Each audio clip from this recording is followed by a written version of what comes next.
Good morning! Okay, welcome po sa ating pong vlogging at part 2 na po ito ng ating pong pinag-aaralan that we are born as a Christian to be generous. At kahapon nga po, pinakita ng Panginoon that where your heart is, there your treasure is. Diba? Kung nasaan daw yung mga kayamanan natin, yung iniirog natin, yung binibigyan natin ng sobrang value, nandun yung puso po natin. Okay, so wala pong masama naman kung ang ating pong puso ay nandoon naman po sa trabaho natin, sa pamilya, wala pong masama dyan. Pero wag lang po nating sosobrahan. Bakit po? Kasi po nagsiselos ang Diyos. God is a jealous God. At ayaw po niya na nandoon 100%. Kaya nga sinabi sa Matthew 6:33, seek ye first, di ba? Unahin natin ng Panginoon. Seek first the kingdom of God and all His things shall be added unto us. So, ano man yung needs natin, ano man yung binabalyo natin, pangalawa lang po yan. Asawa, anak, trabaho, everything. Dapat yan secondary na lang po ang inuuna po natin ng ating Diyos. So, pagpatuloy po natin yung pinag-aaralan ng paano ba natin i-handle ang generosity, paano ba tayong magkakaroon ng generous heart. So, sabi nga po, we particularly learn how to be generous when it applies to our finances for they represent our life. So ano man na meron tayo ngayon, doon nagre-represent yung buhay po natin. Amen? So if we are generous with our money, we will generous in all areas of our living.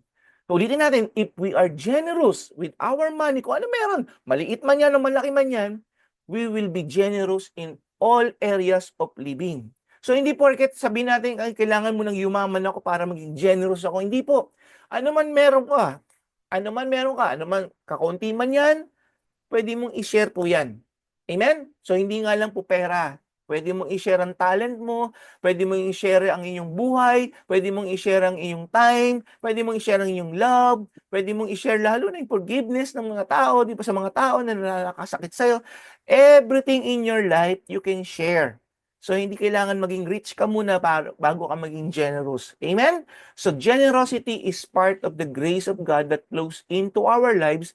Okay, so pag-usapan natin itong generous giving. So, kailangan natin, number one, give systematically and regularly. So, sabi ko nga po, hindi kailangan maging rich ka para maging generous ka. Kailangan lang magkaroon ka ng set process. Ibig sabihin, systematic. Paano ka magiging generous? Kailangan ito yung mindset mo bilang isang mananampalataya. Okay. So, ano man meron ka ngayon, mag-set ka ngayon. O, ito, halimbawa, parang ano yan, tithes po natin, di ba? Yung ikapupo natin. So, magkaroon ka ng sahod, magkaroon ka ng pera. Okay, anong sabi ng Panginoon sa Malakay? Di ba? Yung 10%, iset natin yung para kay Lord. Ibibigay po natin yan para kay Lord. Ibibigay natin sa church, pero para kay Lord yun. Okay, so ano man ang gawin ng church po dun sa pera natin, bahala na si Lord doon. Amen? So basta yun, binigay mo yung para kay Lord. Kasi nakasulat po doon, bring your tithes into the storehouse. So, storehouse po natin yung ating local church. Amen? So ngayon, yung sistemang 10% na yun, naka-alat yan. Okay, ngayon sa ibang tao naman, ano kaya mong ibigay sa tao? Sabihin mo nang maglagay ka ng 5%, 3%, wala na pong sukat ang Panginoon doon. Basta importante, magkaroon ka ng systematic and regular giving sa ibang tao. Halimbawa, magkaroon ka ng grace fund. O sabihin natin yung isang envelope mo, grace fund. Yung isang envelope mo naman is tithes. Okay, yung tithe mo, nakaset yan, sinabi ng Bible, 10%. Ito naman yung grace funds mo. Ito naman yung, pag mayroong lumapit sa'yo, halimbawa, nangangailangan, o ito yung doon mo dudukutin yun. Okay, so ngayon, regular yan. Every time na meron kang kinikita, maglalagay ka ng konti doon. Amen? So, yun yung ano natin, opportunity natin to give to others. Okay. In terms of finances po yan, I'm speaking systematically on the finances. Yung sabi ng 1 Corinthians 16, verse 1 into sa Amplified Version dito, now concerning the money collected, for in the reliefs of the saints, you are to do the same as I directed the Church of Galatia. Okay, so sinabi dito ni Paul, yung nakokolekta nilang pera ay inilalagay yon para doon daw para makatulong daw sa iba, for the saints, di ba? Sabi dito, I directed the churches of Galatia to do. On the first day of the week, each one of you is to put something aside in proportion to his prosperity and save it so that no collection will be needed to be made when I come. So, ibig sabihin, pag dumating na yung sitwasyon o yung pangangailangan, meron na tayong madudukot. Tama po ba? So, tinuturo dito ni Paul doon sa mga simbahan na magkaroon tayo ng funding. So, individually, ganun din po yun. Hindi lang sa simbahan po niya tinuturo yan. So, regularly, kailangan tayo maglagay ng kahit anong amount. Hindi naman po nire-require ng Panginoon yung amount na yun. Amen? Yun lang pong, ang sinabi po ng Bible is yung pong 10%. That is final po yun, 10%. Amen. Okay. So, ano pa? Yung pangalawa, hindi lang systematically and regularly. Number two, give cheerfully. When you give, lalagay mo sa envelope para sa pondo nga, di ba? You can give it cheerfully. Lord, gamitin mo itong perang ito. I-bless mo to kahit kakapranggot lang, piso man yan o ano mang halaga yan. Piso, 10 piso, 100, 1,000, ano mang halaga yan, kapatid. Lagay mo doon na meron kang kasiyahan. Lord, I put this para sa ibang mga tao that I can share the love and generosity mo, Panginoon, sa akin, yung blessing mo sa akin that I could share it, not only to your church, but also, Lord God, doon sa mga tao din. Then you give it cheerfully. Bakit po? Ito yung sinabi ng 2 Corinthians 9:7. Let each one give thoughtfully and with purpose. Ano yung purpose mo? Thoughtfully and with purpose. Just as he had decided in his heart, not grudgingly or under compulsion, but God loves a cheerful giver. Nakikita ng Lord ang puso mo. Kahit nandun ka lang sa kaprasong cabinet mo na nilagay mo sa envelope yung pera mo, nakita ni Lord yun. Because the Lord sees the heart, not the amount. Yun nga, yung babaeng balong nga na binanggit ko yung kahapon, di ba? Nakita ng Panginoong Jesus yung balong yun. 2 barya. So, can you imagine kung ano man yung bariyang yan o papel man yan nilagay mo dyan? Si Lord na nakakaalam yan. Amen? Just give it cheerfully. Hallelujah. Number 3, give without seeking recognition. Okay. Pag ikaw ay nagbibigay na sa tao, huwag mong hayaan may selfie-selfie pa. Don't do that. Huwag natin gayahin yung mga ibang tao na pag nagbigay sila, sino-social media pa. No. Ang sabi ng Matthew 6, verse 2 to 4, basahin po natin ang sinasabi ng salita ng Diyos.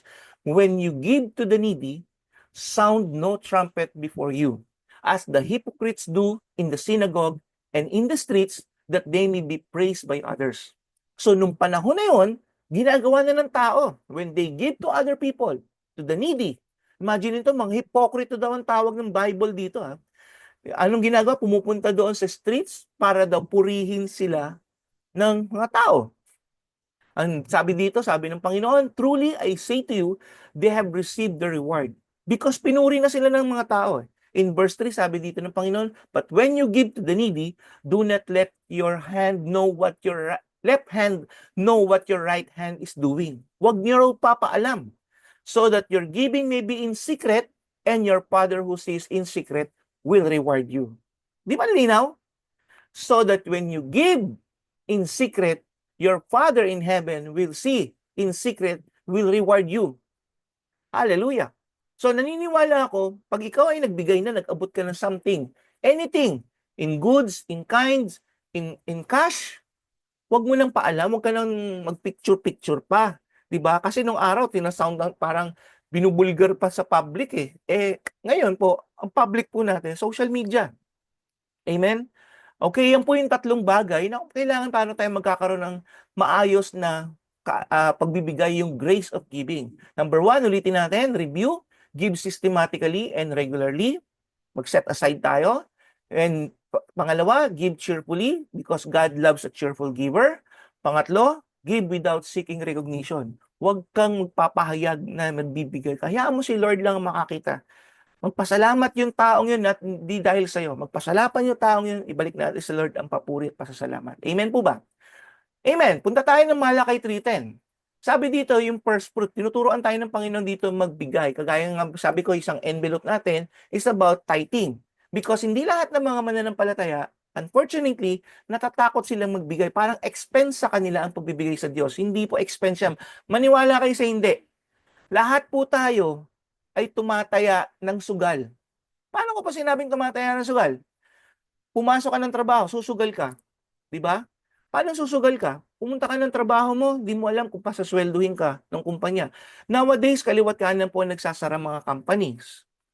Di natin alam. Pero sumugal ka, pumunta ka doon, sumakay ka ng sasakyan, nag-commute ka, nagpakahirap ka, tapos after 15 to 30 days, wala ka palang sinahod. Sugal yun. Nagnegosyo ka, ganun din. bumili ka ng something, anything goods, ibebenta mo o nag-produce ka, ibebenta mo, hindi nag-prosper yung goods mo. Sumugal ka, namuhunan ka, hindi tumubo. Pero, ito masasabi ko sa inyo, pag kayo ay nagbigay kay Lord, hindi yan sugal. Pag yan ay binigay mo kay Lord, ang kaharian ng Diyos, hindi po nagbabagong ekonomiya niya. Laging panalo pag tayo po ay nagbibigay sa Diyos. Sabihin ko po sa inyo, ito po ang sinabi ng Bible. Dito tayo magtatapos. Okay? Okay. Malakay 3:10. Bring the whole tithes into the storehouse, that they may be put in my house. Test me in this, says the Lord Almighty, and see if I will not throw open the floodgates of heaven and pour out such blessing that you will not have room enough for it. So bukas itutuloy ko sa inyo explanation nito. I want you to learn, I want you to know and to hear God's word so that your faith will be built in giving generously. Generously. Amen? Hallelujah. Kita-kita tayo bukas. Manalangin po tayo. Heavenly Father, we thank you, Lord God, that you are teaching us, Lord God, to be generous. May you bless your people, Lord, as they continue to learn your word.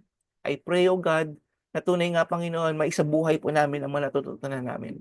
Sa pangalan ng Panginoong Hesus. Amen. Amen. So kita tayo bukas para po sa explanation nitong first fruit na to.